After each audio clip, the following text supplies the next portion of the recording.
Good morning and welcome to Stock Market Today. It's Monday, December 16th, 2019, and I am your host, Dan Russo, the Chief Market Strategist at Chaikin Analytics. Find me on Twitter. I'm at Dan Russo _ CMT. Stock Market Today brought to you today and every day by Chaikin Analytics. Head over to chaikinanalytics.com/today. Sign up for a free email where a lot of the content for this show is pulled. It also gives you daily stock ideas to consider. Hits your inbox every trading day before the market opens. So U.S. equities were little changed in Friday's trading, but did move higher on the week. The U.S.-China trade deal and the conservative win in the U.K. election were the day's key developments. At the sector level, utilities and technology were the leaders, while energy, materials, and financials underperformed. Treasuries rallied across the curve, sending yields lower. The dollar was stronger against the euro, but little changed on the yen cross.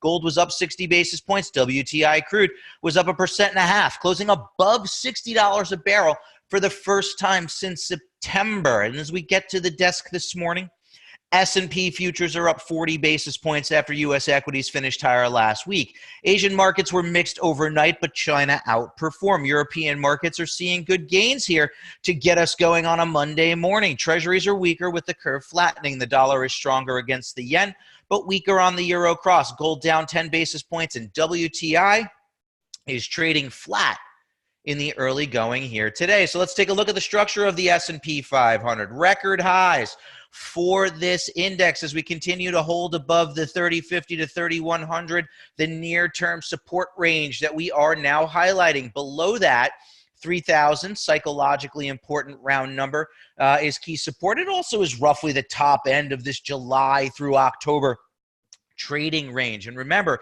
it was the break out of that range that set us up for a view that 3,200 is likely for the index. Now, the RSI is in bullish ranges, but is flashing a small divergence. It didn't draw the line here, but you can see that as the market made a new high a few weeks ago ahead of the Thanksgiving holiday, the RSI also made a new high. Now, Friday's new highs were met with a lower high for the RSI. That is a small negative divergence. It's not a sign that says, sell everything and go to cash, but it's something to be aware of. Maybe it helps you calibrate your level of aggression in the marketplace here in the early goings this week. And remember that this is the last full week of trading in 2019, right? The holidays fall, the Christmas holiday next Wednesday, the New Year's holiday the Wednesday after that. So this is the last full week of trading in the marketplace. So maybe you calibrate your aggression a little bit based on the calendar and based on this small divergence. Now, Chaikin money flow is still bullish, and the RSI is still in bullish ranges. So signs continue to point to 3,200 being a likely objective to the upside based on the break out of this consolidation. We've highlighted the support levels for you. We continue to stay the course. Leading stocks in leading areas of the market. When those stocks become oversold, and in particular when they become oversold with bullish money flow. Let's take a look at our market in a minute now. What are we writing about in our note to clients today? Well, stocks moved to record highs on that phase one trade deal. High beta leadership speaks to increasing risk appetite.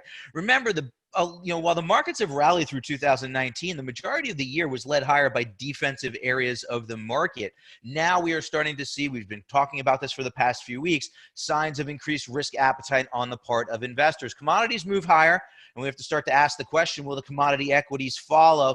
Dollar weakness adds a bullish tailwind to the commodity rally, and as I said, futures do point to a higher open here today. Let's take a look at the indices through the lens of Chaikin Analytics and the power bar ratios. The Dow added 6 basis points on Friday. Again, relatively flat day on Friday. 6 bulls to 4 bears based on the Chaikin power gauge model. S&P 500 up 4 basis points, 121 to 81 bulls to bears. Remember what we're looking at here.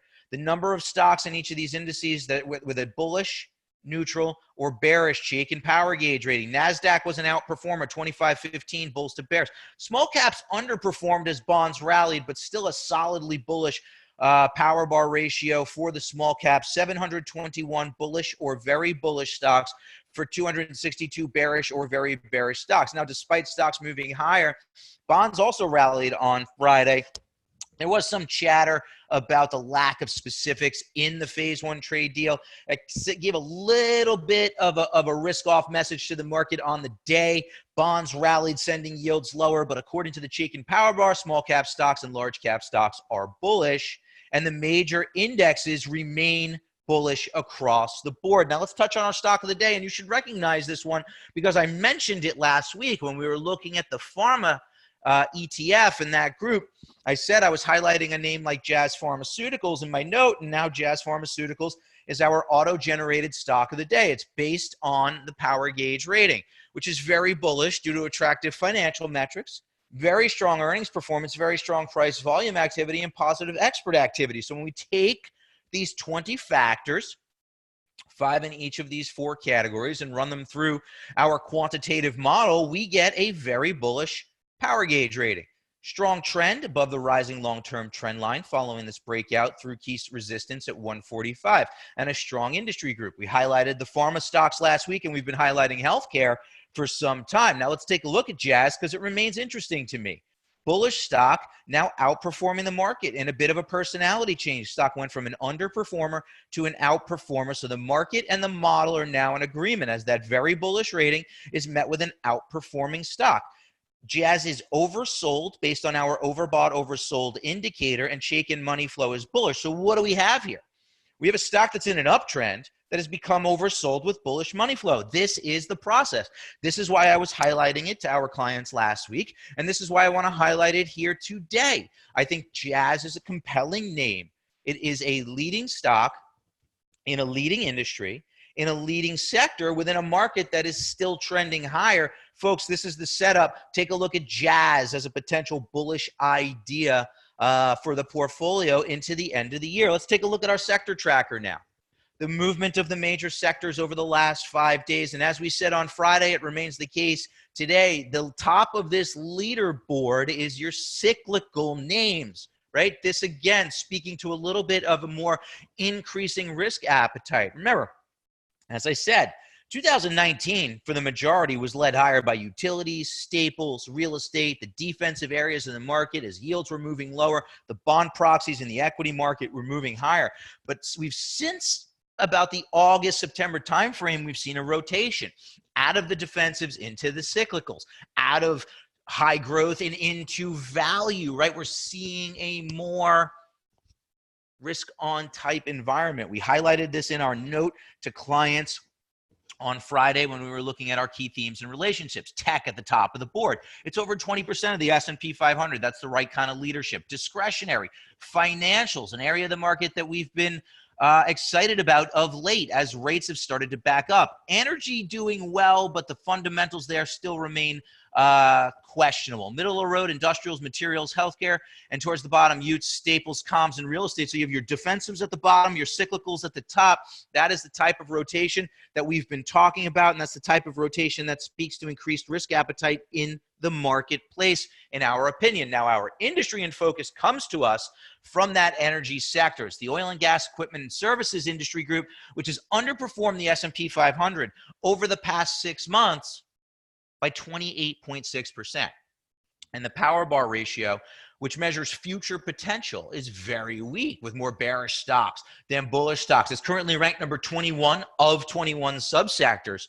And some of the indicative names that we want to avoid, or even potentially look for bearish opportunities if you trade to the bearish side, you can look some put options on names like Drillquip, DRQ, if the setup is there, very bearish rating. Core Laboratories, CLB, very bearish rating. And US Silica, SLCA, also with a very bearish Chaikin power gauge rating. Now let's take a look at the fund itself, XES, clear downtrend. Very bearish Chaikin power gauge ETF rating. Now it has moved above the long-term trend line, but that trend line's still declining. We have a group that's been underperforming the market for over 12 months. So same process, very bearish ETF underperforming the market. Market and model are in agreement. Fund is overbought. Money flow is mixed. Just continues to be an area of the market. Again, more bullish stocks than bearish stocks. Just continues to be an area of the market that we want to avoid. We're not seeing the type of pickup in the fundamentals that we want to see to get excited about energy. Now let's take a look at what's trending. Friday's S&P 500 movers and shakers. And the leader side of the board, not Not a lot of company-specific news to drive these names, but PPL, a neutral stock, up 6% on the day. CNP, up 4.5% on the day. No real news there. Adobe did have news. They reported earnings that were better than expected. Adobe was actually a stock that we were highlighting as a bullish idea here 1 week ago in our note to Chaikin Analytics clients, up 4% on the day. SBAC, a little bit of a rebound here on Friday. Still a very bearish stock, but up 3.25%. And Intuit, 2.75% to the positive side for a neutrally rated stock. There, HBI on the loser side of the board caught a downgrade from Bank of America with Merrill Lynch, sent that stock lower by 5%. Cody, a cautious sell side report, sent that stock lower by over 5% on the day. L Brands was under pressure, as were many of the apparel retailers on Friday. Discretionary itself kind of under pressure as well. The retailers underperforming there. L Brands down 4.2%. Avago reported fourth quarter results down 3.75%. And Oracle's earnings sent that stock lower by nearly 3.5%. Now let's dive into the charts. What are we writing about? What are we talking about? Right, here's S&P high beta. Invesco S&P 500 high beta ETF. What we see here is a fund that was consolidating from April until recently. We get a topside breakout through this $44 resistance level. Now, what's interesting to me is that on previous pullbacks, the RSI could not become oversold, and it now appears to be shifting into bullish ranges. Notice that on this most recent pullback, we didn't get much below 50, and we're working higher again. High beta made a new high on Friday, is above the rising 200-day moving average. So again, speaking to increased risk appetite in the marketplace. I showed you the cyclical sectors outperforming. On Friday, we looked at high beta relative to low volatility, right? And that relationship had a nice breakout. But what are we looking at here today? High beta just relative to the market. Look at the bottom of the chart.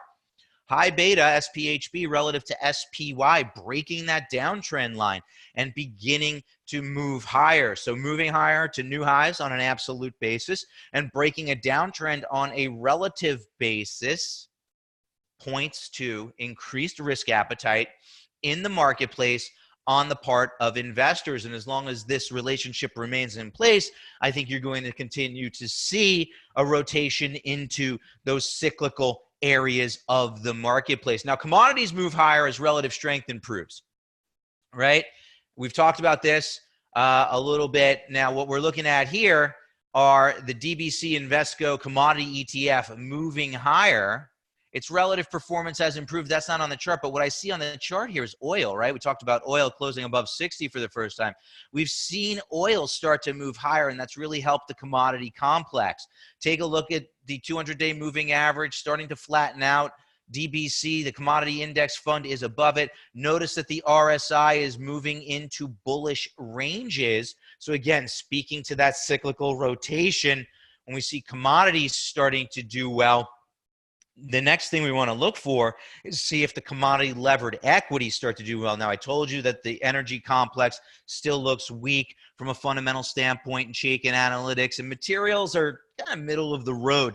So we're going to start to watch, though, those commodity levered sectors of the market if commodities continue to do well, and oil is a big weight within the commodity complex. So obviously we want to pay attention to what's happening with crude oil. Had a nice rally here.